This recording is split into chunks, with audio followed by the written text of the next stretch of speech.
करने वाली थे बात थे हमरो ही समाज बर्बादी तरफ कहा जाने लगी। तीसरो समाज कहा ऊपर खेती बाड़ी धन धान पद पावर सारा कुछ हमारा समाज का जो थे आरक्षण भी थे सब थे बाकी हमारा समाज ऊपर कहानी तो थोड़ा चिंतनीय विषय थे चिंता करने वाली बात थी। हमारा समाज कहा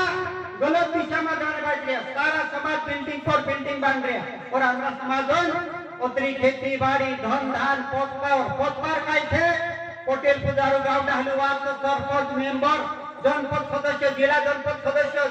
जिला जनपद अध्यक्ष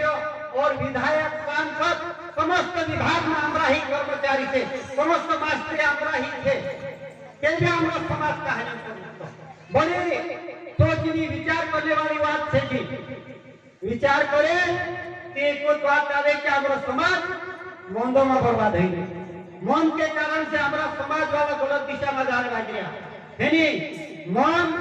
पैदा होने से लगानी मरने से लगानी वार त्योहार पहनताई सुख दुख में मन दोगो हो जाए और हमारा समाज का जो बर्बादी तरफ जाने लगे मेरा घर में मन भरा जाए तेरा सत्यानाश कर दे बिना का आर्थिक मानसिक वैचारिक शारीरिक तन मन